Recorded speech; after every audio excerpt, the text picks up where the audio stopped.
Hey guys, I'm Senator Markwayne Mullin from the great state of Oklahoma. I was invited to come speak to you guys in person. Unfortunately, my schedule does not allow me to do that. But I just wanted to speak to you just from the heart. Okay, I'm the only Cherokee, only Native American that's serving in the Senate at this time. And in fact, I'm the first one since 2010, I think. I'd have to go back and check that, but it's been a while.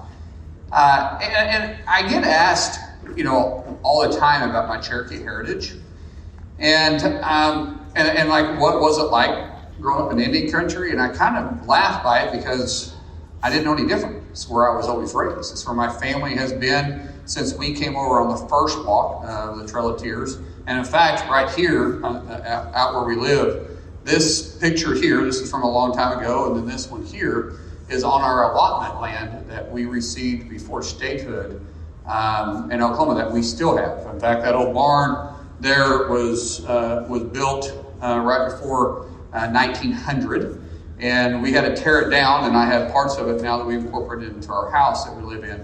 And I share that because growing up in Indian country is just growing up in your heritage, growing up in your backyard, right? You don't know any different. It's because everybody grew up the same way as you. When you start talking about Indian health services, it's where everybody got health care. We were all in the same boat. When you start talking about Indian housing, it's what we grew up with. It's what our friends and our family, it's what they lived in. And you didn't think anything different. In fact, I didn't even know if there was anything special about being Cherokee other than it's a family heritage until I came to Washington, D.C. And I realized that at that point, there was only two Native Americans even in all of Congress. It was Tom Cole and myself. Tom Cole being Chickasaw, and then myself. And I thought, that's the problem.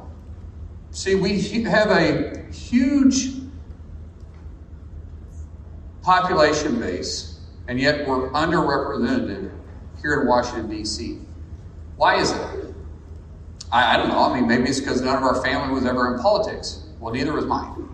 But the best way to let our voice be heard is that you've got to do it yourself. You've got to step up. You've got to run for those offices, which I know this is what a lot of this is about, right? You guys are proving yourself to be leaders because otherwise you wouldn't be here watching me speak to you by video.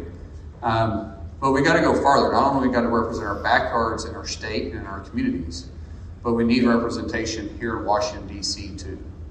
Because any country is bigger than any label. It's bigger than any Republican label or any Democrat label. It's one of those things that's bigger than party because we're representing our family and what the generations before us went through to get us to this point and what the generations after are going to be dealing with. And it's on our shoulders to lay a solid foundation for them to build upon.